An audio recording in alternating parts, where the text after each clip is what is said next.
What's going on, everybody? Hope you're having a great night, great day. Merry Christmas, and welcome to Christmas at Lifepointe. If I've not gotten to meet you yet, my name is Ridge. I have the privilege of serving as the student pastor here, but today I am your holly jolly host. Christmas at Lifepointe, the online experience. We're gonna have a lot of fun, but if you and your family are new to Lifepointe, I just wanna let you know what we're all about. Everything we do is about helping people discover full life in Jesus. And maybe you're like, what does that even mean, full life?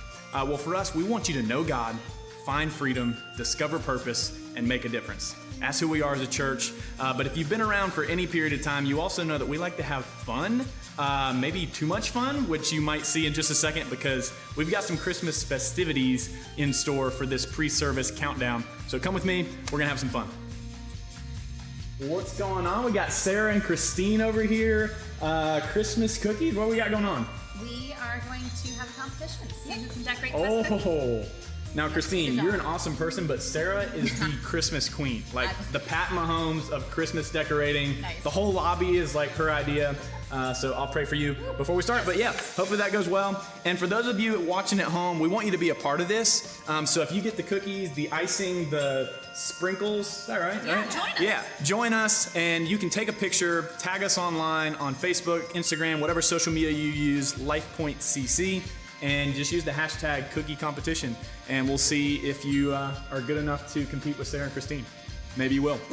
And now we are headed to some more Christmas fun. You guys ready? Come with me. You're like, I'm on my couch. I have no choice. So we are now going to hear a little bit more about Discovery Point and the kids ministry. This is Emily. This is Ashley. Emily is our family ministries pastor who oversees everything from Discovery Point to Lifepointe Preschool. And Ashley is our weekend director for all the Discovery Point services. So yeah, ladies, you want to kind of talk a little bit more about what's going on with kids? Yeah, thanks, Ridge. Merry Christmas, everybody. We're so excited to be talking to you a little bit more about Discovery Point. It has been a crazy year, but a lot of really great things have happened this year. One being that Discovery Point launched our very first YouTube channel. Yeah, we really wanted to meet kids where they're at, which is YouTube. These videos, they're fun, they're silly, but they also point kids back to Jesus. It's been a blast to film them. We don't think that we talking about it can do enough justice, so we want you to check out this amazing recap of what we've been doing with DP Kids. Also, if you haven't liked or subscribed yet, make sure you check that out. You can follow the link below.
Hey, wasn't that awesome? DP Kids, make sure to check that out. Emily and Ashley doing such a good job with our kids here at Lifepointe.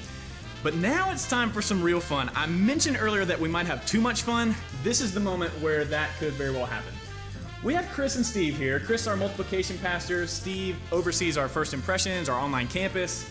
But today, they are going to be competing to see who has to eat the White Lightning, the world's hottest chocolate. It's a terrible idea. This is a stupid idea. I agree. If you can make the other person laugh, specifically if they laugh more, if they laugh harder, you're going to get a point. Okay. The person with the most points doesn't have to eat the life-threatening crying chocolate. So, I got 4 points to start with. Do we feel good? All right. I'm gonna go You're first. going to read your joke, and Chris is going to have the chance to either laugh or not laugh, and then he's going to ask you his joke, and we'll go back and forth. All right. Let's do it. What is a snowman's favorite breakfast food? No idea. Frosted Flakes. Chris didn't budge. All right, Chris. I'm not gonna do it. Why did Santa's helper feel sad? Because he had low self-esteem. The voice does that have to do with I don't know. anything? That's a tie, 0-0. That's his go-to voice. It is. All right. Okay, now, I gotta get him. Chris, you've got to go first second round. So you're going first now. Go ahead. So what does a gingerbread man use to keep his bed warm? A cookie sheet. No, I'm not eating that thing, Rich. Dude, I don't blame you. They actually have like half and half in a cup right now. They've been coating their throat. All right, go for Steve, it. you're up. Why is it getting harder to buy advent calendars? Because they're stupid. Because their days are numbered. That's good. Steve, Oh, it's third me again? round. Okay. We're still tied. We haven't even seen a laugh yet. Not even a laugh. Because I'm scared. What do you call a child who doesn't believe in Santa? Smart. A rebel without a clause. Where does Santa stay when he's on vacation? Airbnb. No, at a hotel. I was really bad. I'm not even Crickets in gonna- here. That was, Nobody's that laughing was at any of this. So bad. So good. The fourth and I mean, I final delivered question? it so good. Fourth and final question right now. Terrible. This is it, man. Who is Santa's favorite male singer? Don't know. You don't? Elvis Presley? Final joke for Steve. He has a Final chance here. joke for me. What kind of cars do Santa's elves drive? What kind of cars does Santa's elves drive? Toyotas! That's pretty good. No, Nothing? come on, you can do it. Okay, so I can't believe this was a straight up tie. Listen, You're I don't know Latino. I don't know how I You're always- Latino. This Listen, should be. that doesn't mean This should anything. be very normal I'm for Cuban. you. I'm Cuban. We like citrus food. Citrus. Well, you're about to get spicy. because Oh yeah, that you is gave a me the big biggest piece. chunk. That What's is- up with that? Just What's 'cause the my whole fault? mouth That was a is- 60-40 break right there. Here we go. Let's get it over with. Ready, set, go. Lord Jesus, help us. Oh gosh, it's already hot. It was instantly heat. Oh yeah. There's one. There's no. It's like instant. As soon as it touched your mouth. Oh. Don't swallow it, Chris. Let it out. Don't do the half Go and to the half. line. Man. No, seriously, that was good. The half and half. Good night. This. Got the line in his mouth, man. This is insane. So clearly, they decided at the end, like, but you know, it's kind of a hard right turn. But in all seriousness, It's been a great year. Yeah. This is a great way for me to end my year. Maybe your year has felt like Chris feels right now. Okay. Maybe this has been a tough year for It'll you. feel worse tomorrow. Yes. And so, yeah, 2020, in all seriousness, obviously has been a crazy year for a number of reasons. And so what we wanted to do is take a minute and reflect and really go, you know what? Yeah, it's been a crazy year. It's been stressful. It's been disappointing for different reasons. But God has been so faithful, and he's moved every single week. And so we wanted to give you a chance to check this video out to reflect on what God has done in 2020.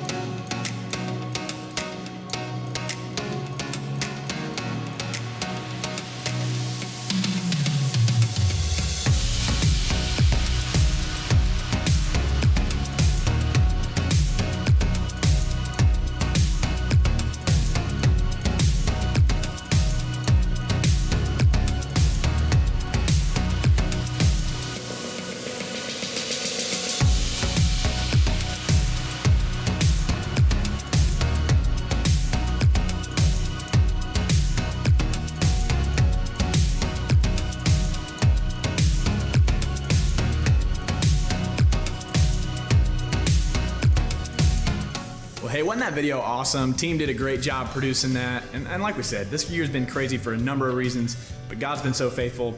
Also, I'm curious, you guys comment as you're watching, who do you think handled the heat better, Chris or Steve? Chris did cry when the shot panned out. So I'm just telling the truth, okay? But hey, let's go check in on what's happening with the cookie competition. Christine and Sarah, what's the final results here? You want to talk a little bit about your designs? We're all done. Yep. I was going for a snow globe approach. Oh, with the blue Yeah. sprinkles? I Yeah, like see it. that? The snowy background and the Christmas tree. So Very nice. Well that was done. my strategy. I like it. Thank you. Sarah? I went traditional Christmas. You can't beat just red, green, and white. It's and I've got solid. an ornament cookie here with my Christmas tree and plated. I love it. Well, hey, listen, comment as you're watching today. Who do you think wins between Christine and Sarah? Like I said, Sarah's a tough opponent for Christmas festivities, right? But also let us know, upload your pictures from what your cookies look like. Maybe they're better than what they came up with. So would love to see it. And again, thanks for doing that. Find us, again, Facebook, Instagram, all the social media stuff, Lifepointe CC. But listen, people, 2020, again, I keep saying it, it's been a crazy year. God's done so much, but 2020 is not quite over yet. So we've still got what I believe is gonna be the greatest part of the year, Christmas at Lifepointe. So get the fireplace turned on, make sure you got the right input. Get your comfy chair, your slippers. It's go time. Let's check it out.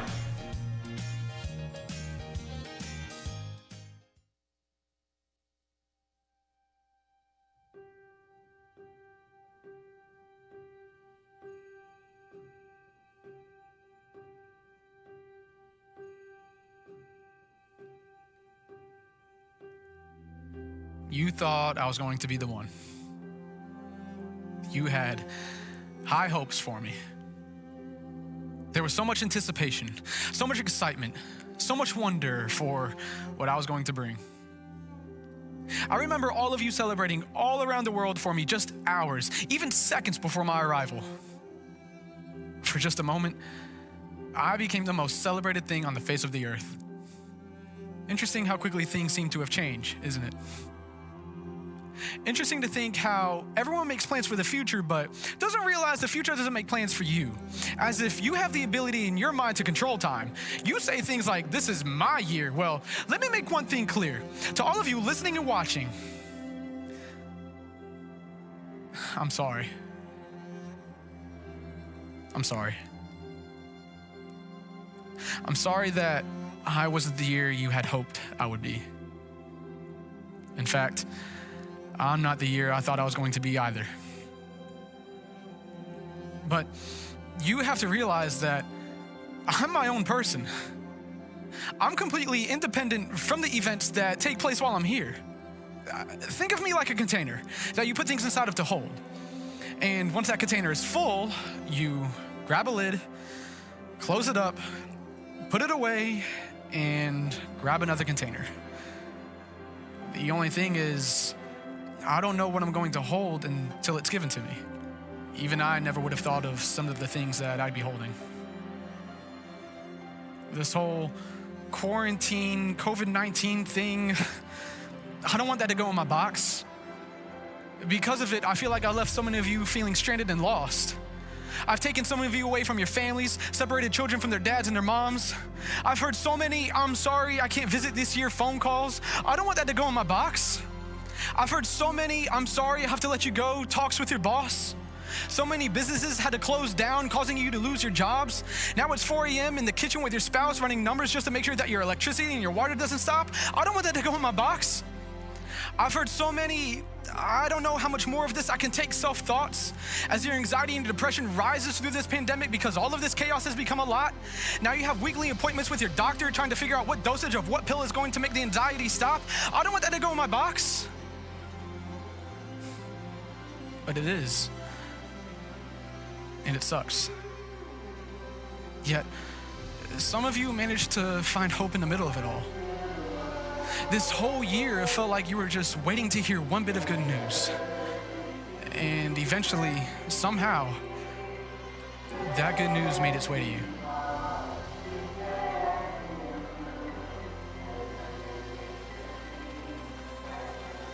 But for the rest of you, it's the end of the year and you feel like you're still waiting for that hope to come. You see hope making its way to everyone else around you, but just doesn't stop at your door.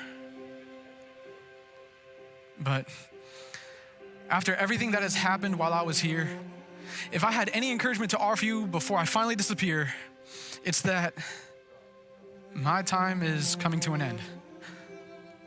My container is almost full, only to be put away for good. And even though I don't know exactly what your future will hold, as of right now, 2021 is an empty box. And hope is still making its way through your neighborhood.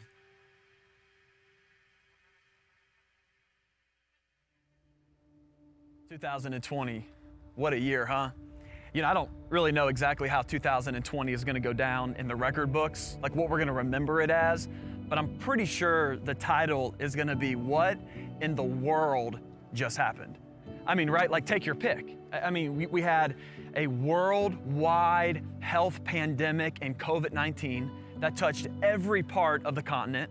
Here in America, we had a 3-month quarantine, economic shutdown, many people still feeling the effects of that. Racial unrest, maybe a political election that caused more division, more hatred than any election that I've ever been a part of. And if that's not enough in 2020, did you know that we had the most hurricanes on record? Over 30 named hurricanes. So many hurricanes that we actually had to go into the Greek alphabet just to name all these storms. What in the world just happened? But let me ask you a question. How are you gonna choose to remember 2020? Yeah, when you look back on 2020 and 15 years from now, and you're telling your grandchildren about this year, what are you gonna choose to remember? Because what you remember is a choice. Like, are you gonna remember all the division, all the negativity, all the hatred? Or are you gonna remember that, you know what, this was the year that my marriage got stronger? Oh, let me tell you about 2020. It was the year that I reconnected with my kids. 2020 was the year that my faith became alive, that Jesus became real to me. 2020, that's when I grew the most. It was in the stretching of that year that God made himself real. What are you gonna remember? See, there's a famous Danish philosopher and theologian. His name is Søren Kierkegaard, and he is credited for making this statement that life is lived forward, but only understood looking backwards. Ooh, isn't that good? That life is lived forward, but only understood looking backwards. I think that this dude understood something in the 18th century that we desperately need to be reminded of tonight. That there will be some things that you're gonna go through in your present that will not make sense until you get to your future. In other words, just because it doesn't make sense today doesn't mean it won't make sense. And I know that this is hard because there's tension, right? The tension is I live in the now. I mean, I live here. Like, my marriage is struggling now. I can't see my family now. I'm still battling infertility now. But if the Christmas story tells me anything, it's that even when it seems like God isn't working, he's working. Even when it seems like God is absent, even when it seems like he's silent, God is very much present, that this too shall pass. I'm telling you, the storm cloud over your life will eventually run out of rain. The light will shine. One of my favorite New Testament verses by the Apostle Paul, Galatians 4:4. Paul says that at the right time, I love that, at the right time, when the stage was perfect in history, God sent his one and only son, Jesus, born of a woman under the law, to redeem us from the law so that we could have sonship as his children. Wow. I don't know about you, but I'm believing this Christmas in faith that at the set time, you will be able to look back on your life and you will too be able to see the hand of God. That even though life is lived forward, and maybe it will make sense more when you are able to look backwards, tonight, we have no choice but to move forward. And so I want to invite you to move forward with us. Move forward with your pain and your confusion, your uncertainty, your depression, because God is alive and he is real. And wherever you're at, whoever you are, this is a place where you belong. And just as Jesus was born in a barn over 2,000 years ago, tonight, we're gonna worship Jesus in a barn. That's what I'm inviting you into tonight. Not worshiping a religion, not worshiping a holiday, but worshiping the Savior of the world, the only God who can actually give us peace. And so tonight, you're invited. So come on, let's go in. You belong with us. There's room for you. Come on.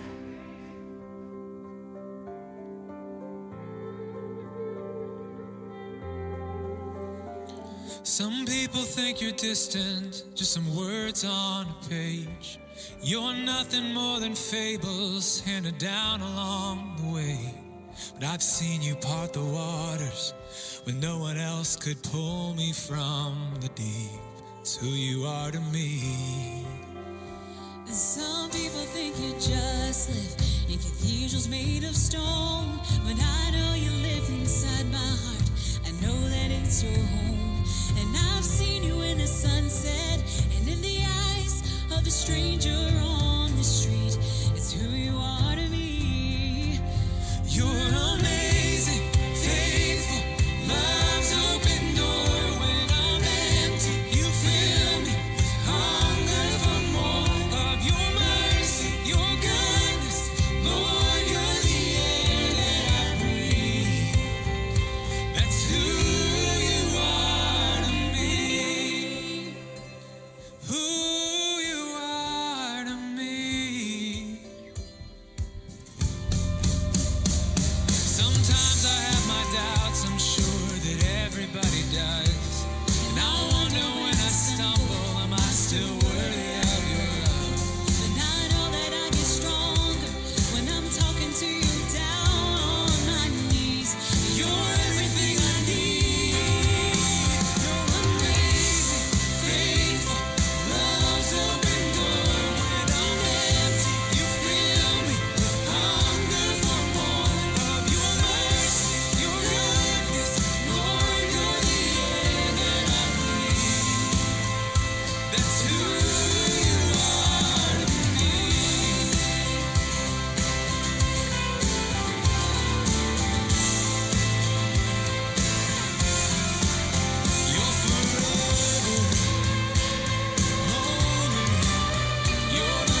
The stars are brightly shining.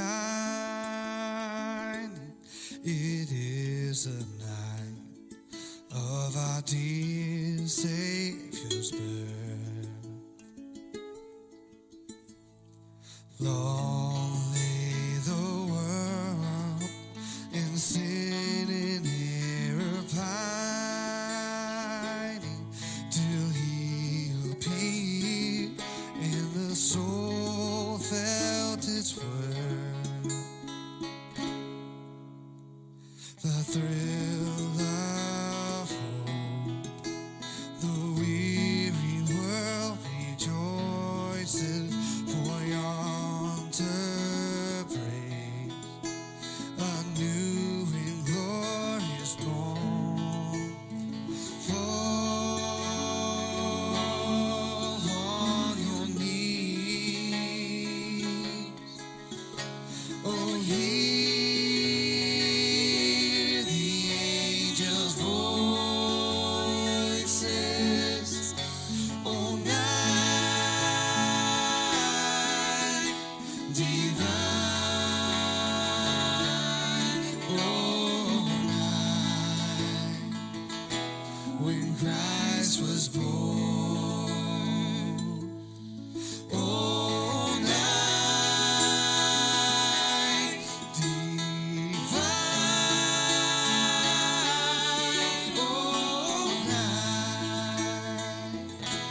oh night divine.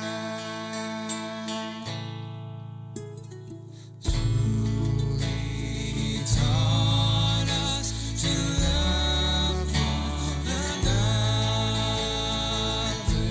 His law is love, and His gospel is peace. Chains shall break, chains shall He break, for the slave is our brother, and in His name all oppression shall cease. Sweet hymns of joy in grateful chorus raise we, let all within us praise His holy name. Fall on your knees, oh hear the angels' voices, oh night divine, oh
hope you can really feel what I just felt in this room right here. What a powerful time just to take a moment and have the right perspective to posture our heart. And I just want you to know, on behalf of our entire team here at Lifepointe, Merry Christmas. And I get it, this Christmas, it looks different, doesn't it? I bet maybe you are typically used to having Christmas celebrations with certain family members. Maybe you're not having that with them this year. Maybe you're not able to do all the traditions like you used to do. I know for me, this is the first time in 15 years that I'm not preaching live on Christmas Eve here at Lifepointe. And I know, though, that even in the midst of this, that I'm grateful for technology, that we get to sync up together literally around the world, around the country, around our state and our city, having this moment together. So Merry Christmas. Thanks for joining us. You know, Christmas is it's a very interesting time, isn't it? Because you typically have two camps of people, and I'm really curious, which one are you? And you can type in the chat if you're watching this live with us. Like, you've got one group of people who love this time of year, and you know who you are. Like, you've got special sections in your garage for all of your Christmas decorations and inflatables, which, by the way, that's where I draw the line, okay? We don't do inflatables in my house, but you do you, all right? Some of you, you put up so many Christmas lights, like you got to get special permission from Duke Power just to run your display. And then there's some of you, you're like my wife.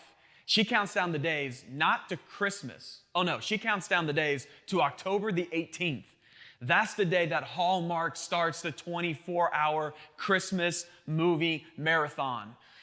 Come on, dudes, you know this, right? It's where the guy always gets the girl and it always works out in the end. Some of you men feel my pain right here, but it's interesting, the different groups of people. Then you got like another camp of people, and maybe this is you. You can give me the hand wave in the comments.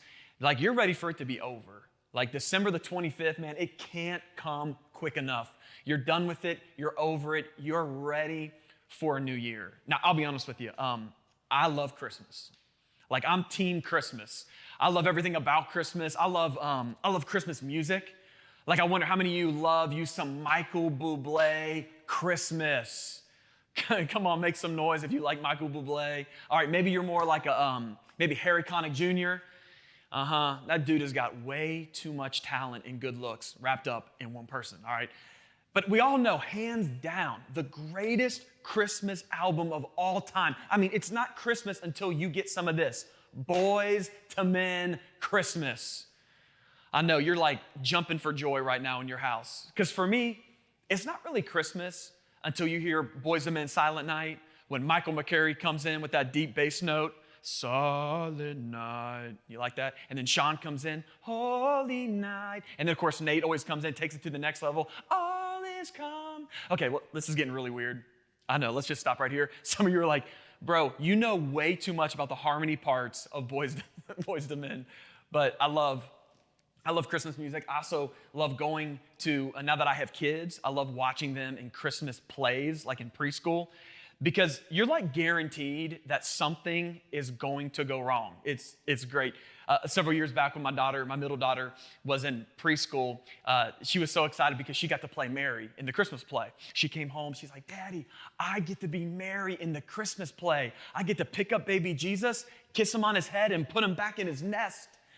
And I was like, all right, baby, your theology's a little off, but we'll work on that. Like, I'm excited for you. And what was amazing, we go to the play that day, and I want you to see this picture that we took. All right, now look in at Joseph's face. All right, then one of my brothers put this meme on it. Come on, look at this. The face you make when you find out that you are not the father. Come on, you should laugh. You should smile. I love Christmas. But what about you? Matter of fact, type in the chat. Give me one word. I want you to describe Christmas. How would you describe this Christmas? You know, if I could take you back some 2,000 years ago to the very first Christmas. Matter of fact, they didn't even know that it was Christmas that evening. It was just a lonely, dark, cold night. Very poor planning on Joseph's end. There's no doubt that the phrase that would have went, the way that they would have described that night, probably would have been the phrase, I never would have thought. I never would have thought. I wonder in 2020 if you've found yourself saying that same thing. Man, I never would have thought. Like, I never would have thought that this would be the year that I would have to close down my business. I never would have thought. I never would have thought that after all these years of marriage, my spouse would tell me that they don't love me anymore. I never would have thought that I'd still be battling infertility. I never would have thought that I would still be fighting this depression. All my anxiety would be coming back the way that it has. I mean, I thought that I actually had it under control, and this year has brought so many of those emotions back. I never would have thought. And if that's you, if you've ever thought that, or maybe that's where you're at right now, I want to encourage you, because you're in really good company, because that would have been the same sentiments, no doubt, that the birth parents of Jesus, Mary and Joseph, would have had. And so tonight, I just simply want to invite you behind the scenes of the Christmas story. I want to show you the real raw emotion of what would have taken place leading up to that first Christmas morning.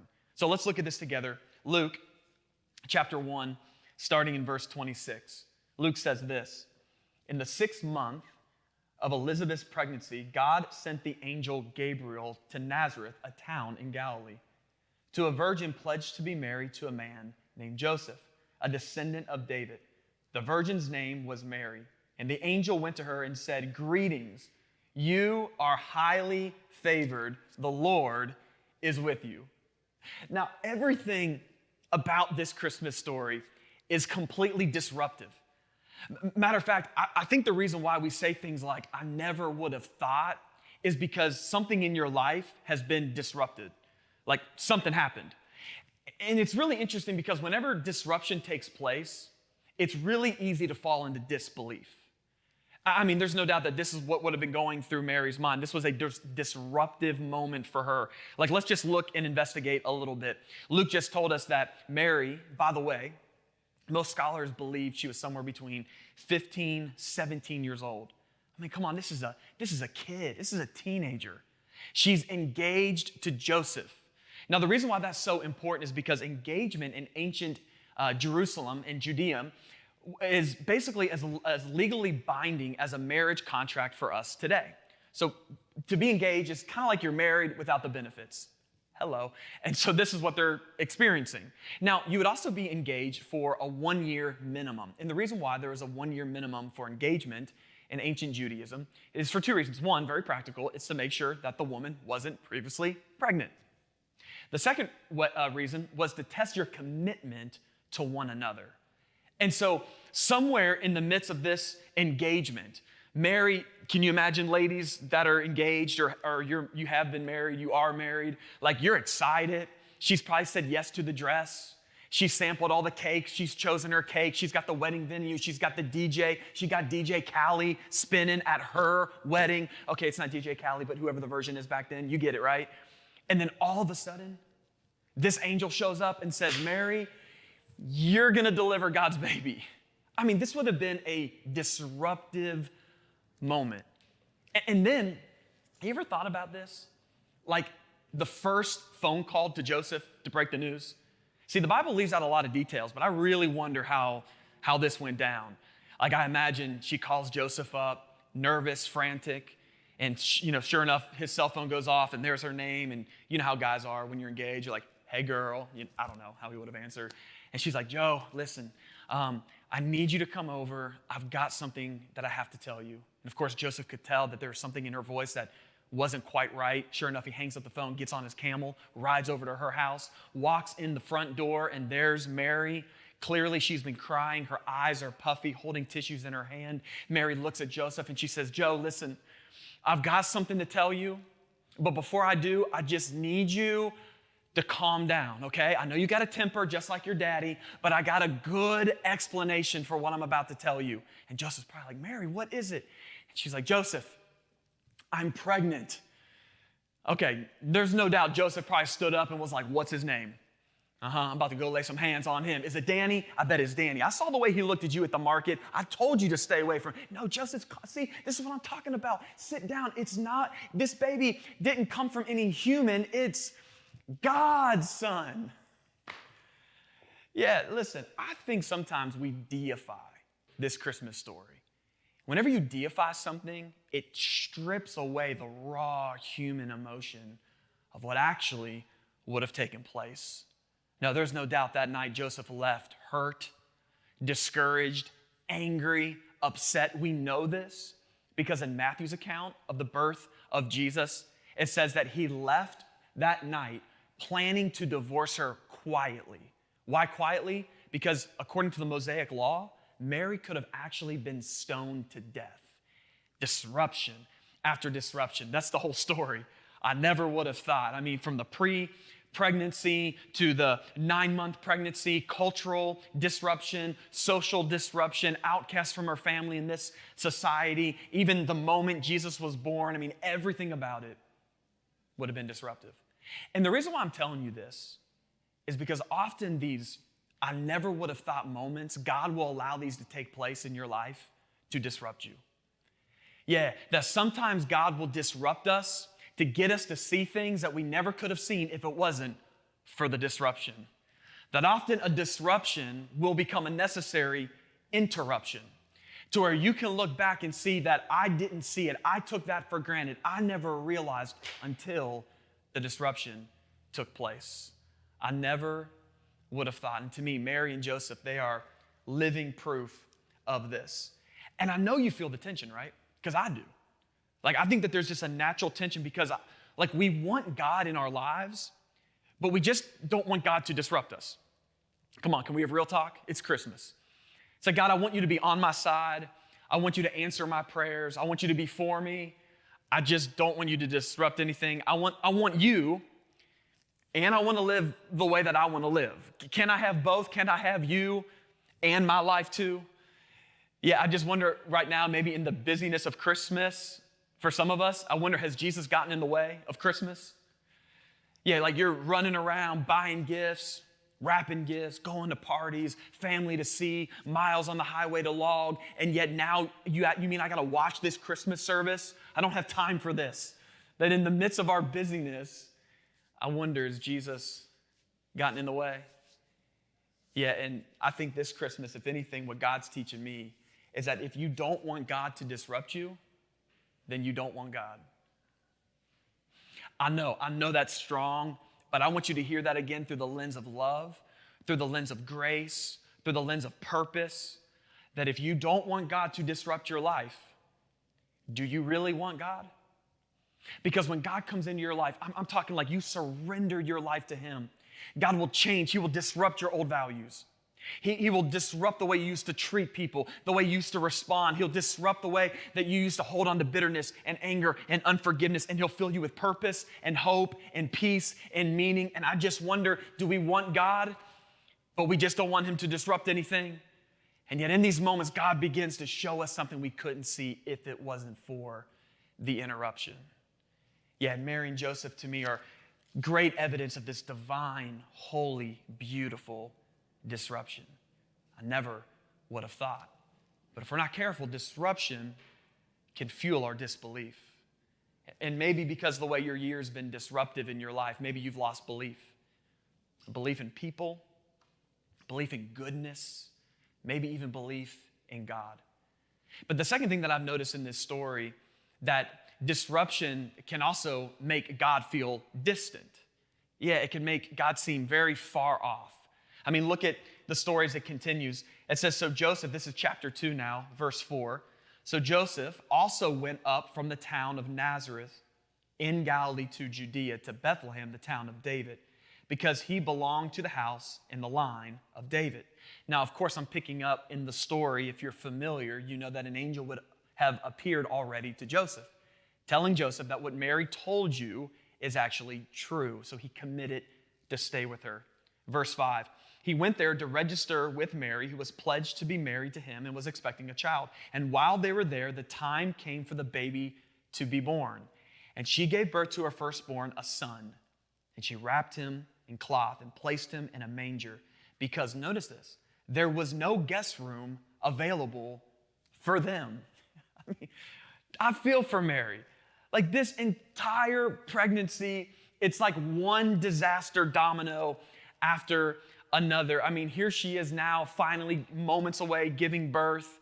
And Joseph springs this honor that they got to travel some 60 miles to Bethlehem.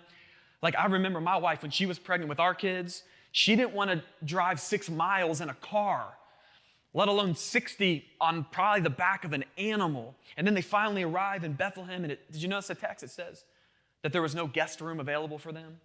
That's cold. You know what that means? It means that nobody opened up their house to them. And I'm convinced it's not because there wasn't any room, it's because nobody wanted to deal with the drama and the mess of delivering a baby in their house. And so here they find themselves in the back of somebody's yard where all of the animals are, in a barn. No doubt, feeling distant. Yeah, disruptions can make you feel distant, can't they? Distant for Mary from a warm bed, distant from her family, distant from medical attention. And what I've realized in my life is that whenever I feel distant, I start missing things that I never really thought that I would have missed. I desire things. Like if 2020, through social distancing, has shown me anything, is that there are some things in my life that I miss. Y'all, I just took it for granted. Like, I miss smiles. I do. I miss seeing people smile with their mouth, not just their eyes. I miss hugs. I know.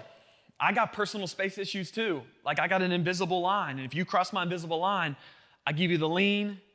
Come on, some of you, you got that one hugger that comes in, and you give them the lean. I miss it. I want somebody to invade my personal space.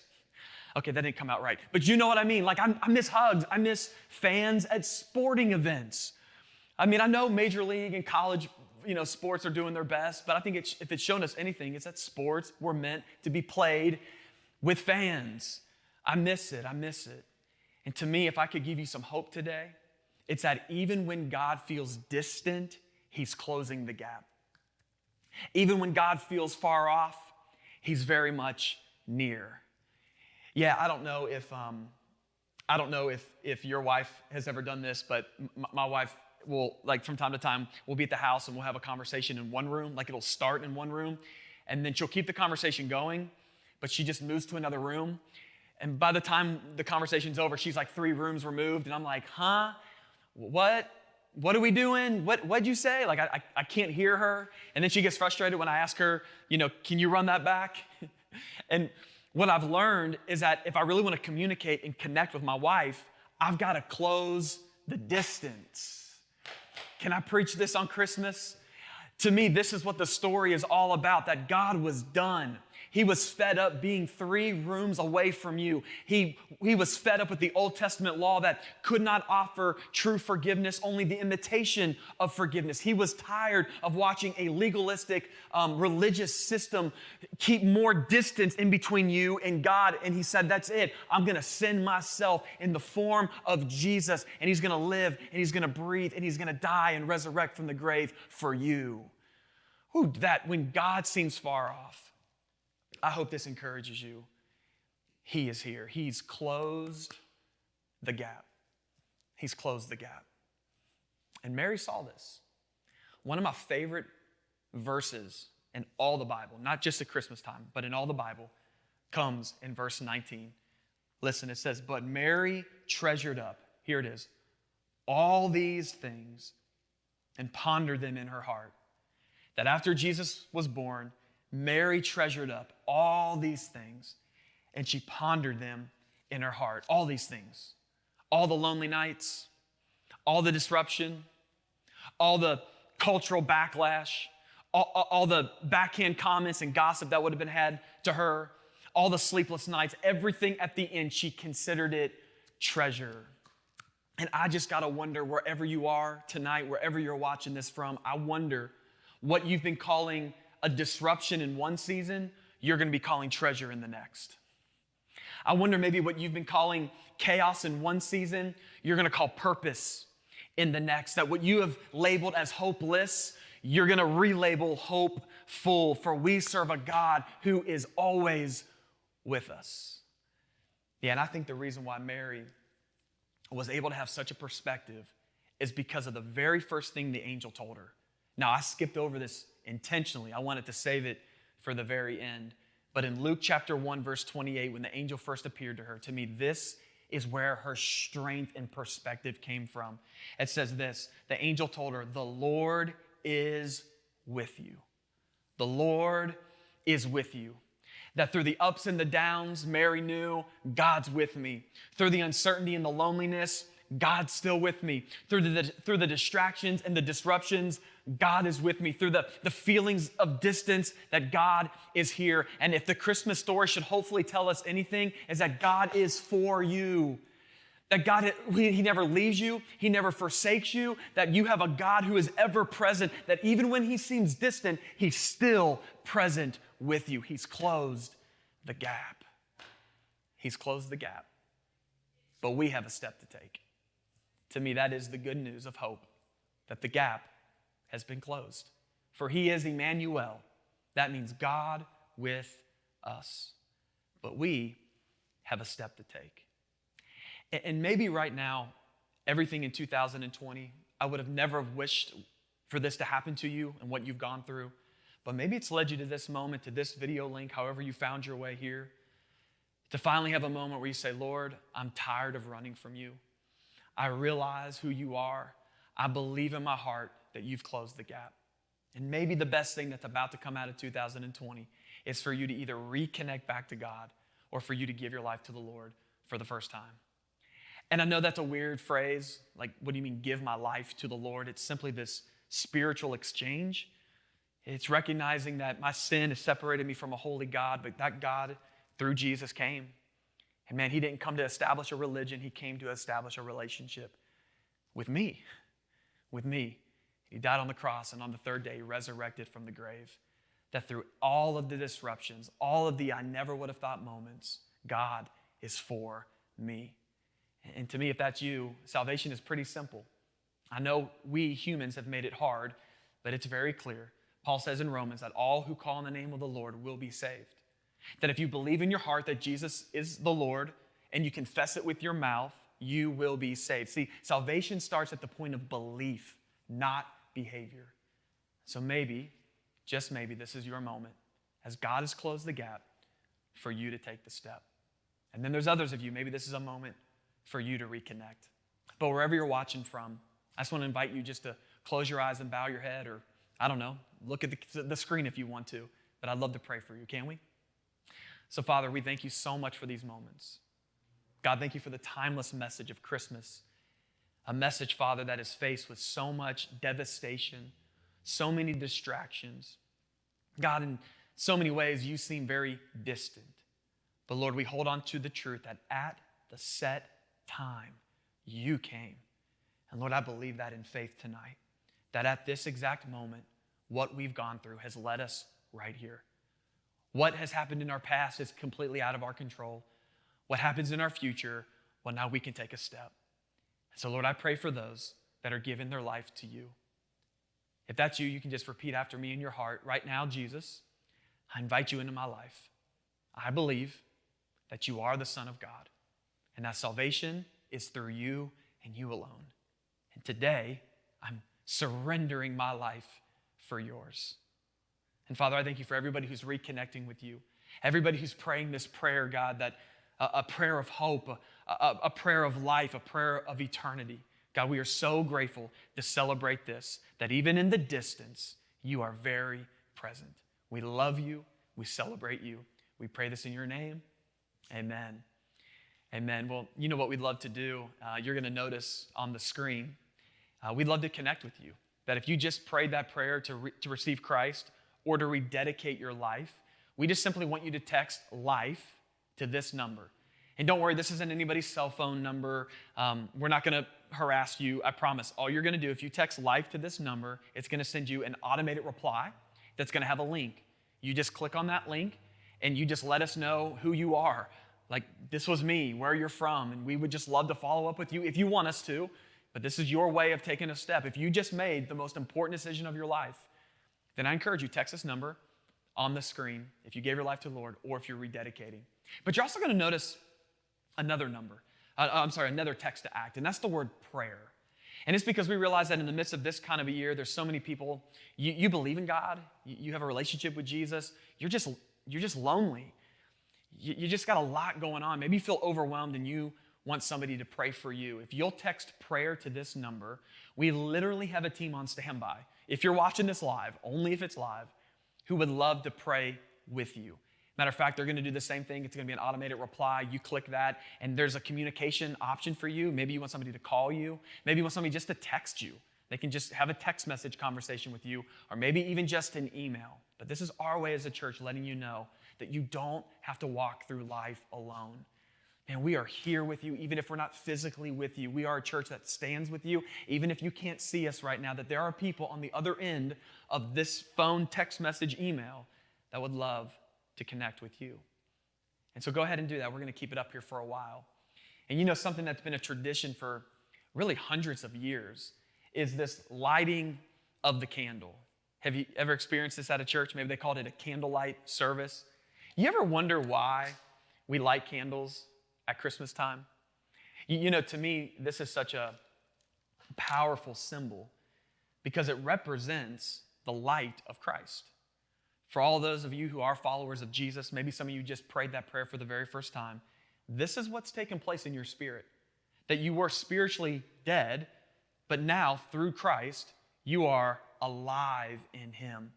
And I want to encourage you, and I always want to remind us, that light shines the brightest in the darkness. That even when this world and this culture seems like it's getting darker and darker, which it looks like it is, it's just a perfect time to shine the light of Jesus.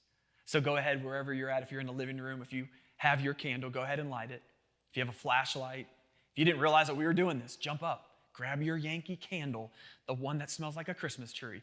Go ahead, we'll wait for you, and have this moment.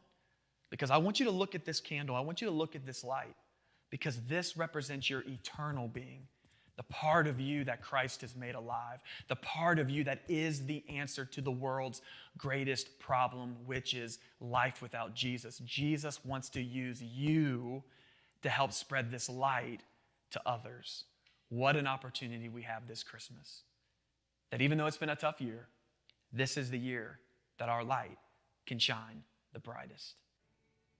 So go ahead, just grab your candle and let's sing, I think, one of the best Christmas songs ever, Silent Night. Go ahead, grab it, light your candle wherever you're at, and come on, let's go outside and let's let our light shine the brightest, even in the darkness. Come on, let's sing this together.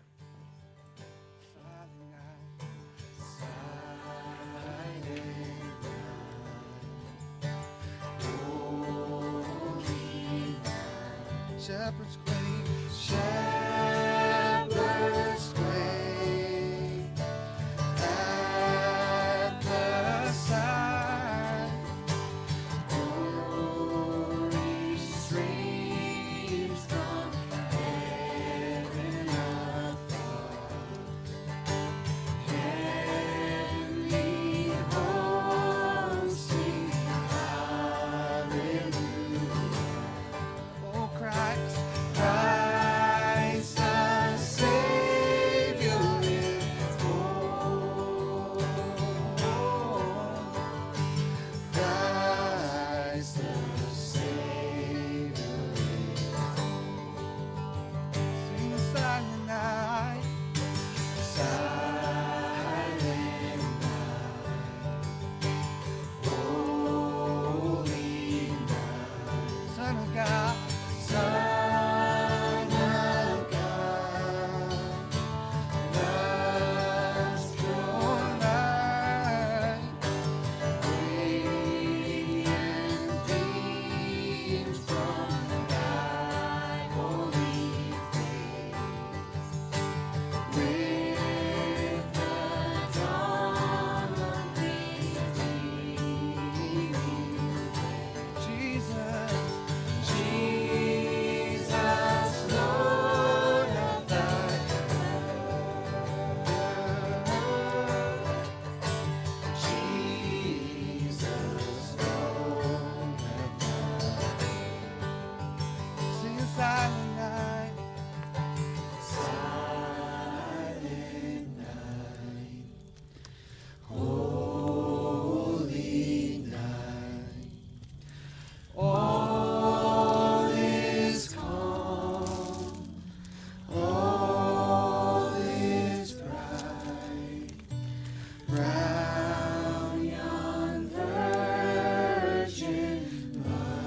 Well, hey, wasn't that an awesome service? Thank you so much to you and your family for joining us for Christmas at Lifepointe. And as Pastor Nate mentioned, we really would love to connect with you, pray for you. Right below me, they're going to have the number you can text if you made a decision for Christ today. But as Pastor Nate mentioned, we can also connect with you after this service. We've got staff members and impact leaders that, again, would love to just listen to you and be there for you. So make sure to take advantage of that. And hey, a quick update for everybody. If you've been around Lifepointe, you know that we have been under construction for quite some time now, and we're super excited that we are almost finished with the phase 2 expansion. It's gonna feel like a whole new building with the lobby and 2 entrances. And so here's the deal. The next 2 Sundays, so December 27th and January 3rd, are gonna be online only. So you'll tune in right here. Definitely stay engaged, have a great time with it. Invite friends from your life group to come over. But then on January 10th, you're gonna wanna mark your calendar. That is our first worship service in the new expanded building. And what better way to kick off a new chapter in the history of our church than to come for live worship again, January 10th. That is going to be when the building is ready to rock and roll. Other than that, like I said, stay connected, view online, but also connect with us on social media, DP Kids on YouTube. Make sure to subscribe to our YouTube channel to get all the content. And so we'd love to connect with you in that way. Again, thank you so much. Merry Christmas. We love you, and we'll see you soon.